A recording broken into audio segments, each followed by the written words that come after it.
I got time for another one? Good. I just want to say it's a pleasure to be here in Chicago again, and I know I'm going to come back because now I know the way. And I don't usually play nightclubs. I play one night, go to Vegas, and the only reason I'm here is because the other Dago brought me here.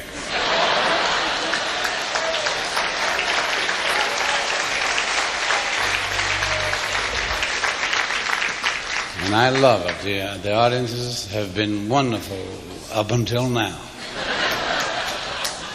No, I ain't insulting you or nothing, because I know you're going to get better. Because you're going to pay attention.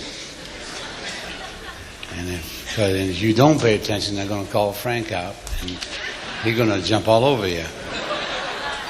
So you want to hold it down, and we'll get the thing going. And here's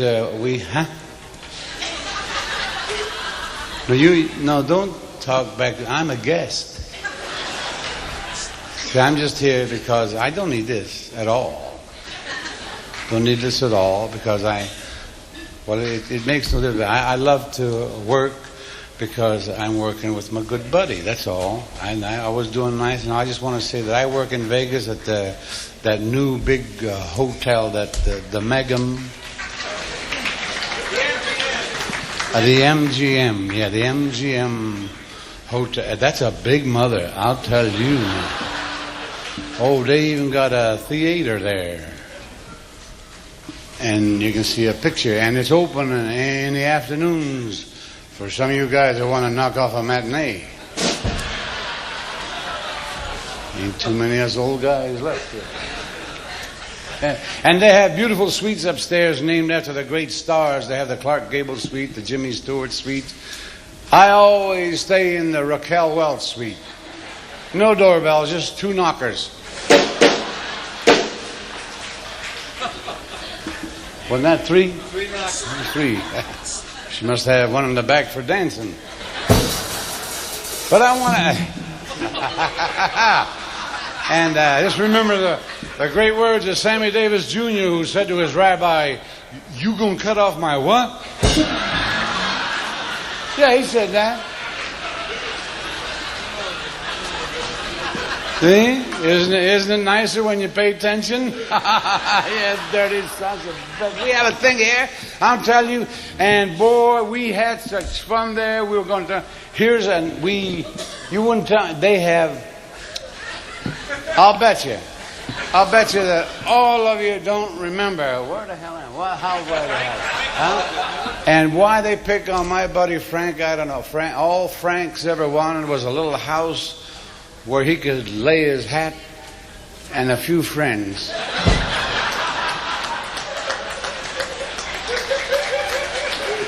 Ain't nothing wrong with that. And he's such a sweet man, they gave him the Humanitarian Award. And I got to find out what that is and get me some of that. I guarantee you, if Frank laid all his girls end to end, which I'm pretty sure he's a boy, and 3 years ago he retired, and they hung his zipper in the Hall of Fame.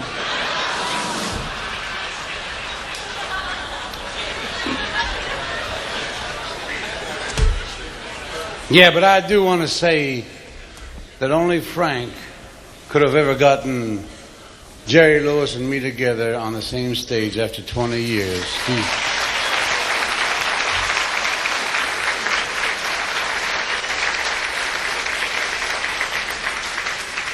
Thank you. I didn't want no applause on that. I just wanted to tell you how it all happened. You see, I was at home, and Frank was working across the street from... I work at the MGM. He works at the Caesar's Palace, which I'm not allowed to say. But I don't care. Because I got over $300 in 4 different banks.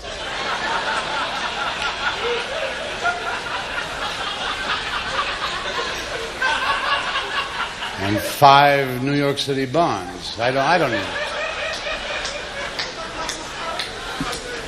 So he was working there, and I was at home. I was doing some typing. And he called me and said, "Hey, Dave." I said, why do you keep bothering me? He said, "Come on over here to Vegas." And I almost said, "Why?" I'm glad I didn't say why. Because if I'd have said why, he'd have made a phone call. And I don't want him making no phone call on account of me. So I flew over to Vegas, and I got there in a hurry, man. And those dummies at the airport, they had me flying around there for an hour and a half. And I said, hey, I want to get down here. I got to go down and see Frank Sinatra. They said, "Mr. Martin, you ain't going to land unless you get an airplane like everybody else."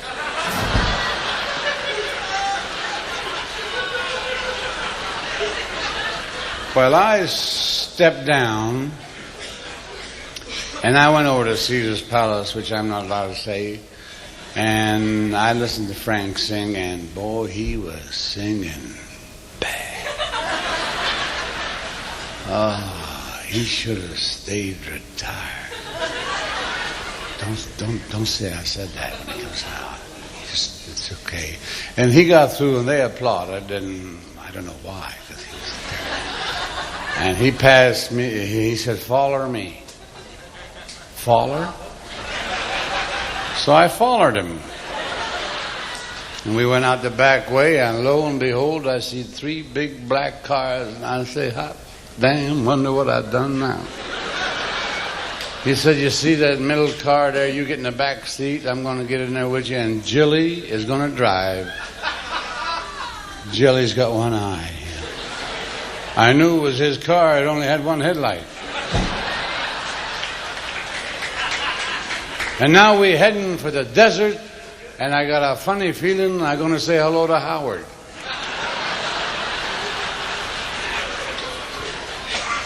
I don't know why, but speaking of Howard, you know they ain't buried that J. Paul Getty yet? He's still laying on a slab there. Every time they dig a hole, oil keeps coming up. They can't bury him. And so luckily for me, Jilly made a left, and we ended up at the back of the Sahara, and you all know the rest. And I want to thank Frank for doing that, and especially I want to thank Jerry Lewis for doing that telethon every year for those beautiful little children. And he raises a lot of money. 21 million, 20 million. He's a good guy. I got 20 million. Hey, I got to work all year for that. No, that's Leary, honey. 21 million Leary. That's $48,000. And you cut that in half. You give 24 to the government. Leaves me with 24. My first wife gets 9. He gets 4. I got to keep working. So, as the fly said as he was walking over the mirror, that's one way of looking at it.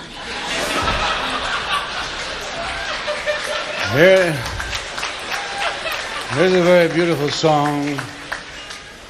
This is a little thing that I did in a picture when... how can you think of anything? It looks like 2 goddamn trains coming at me. Look at it.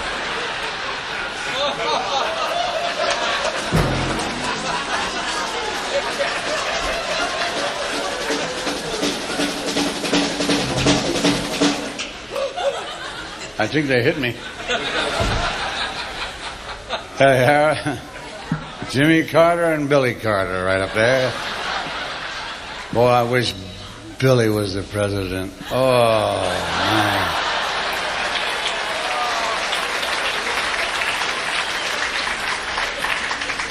He'd covered his whole country with foam.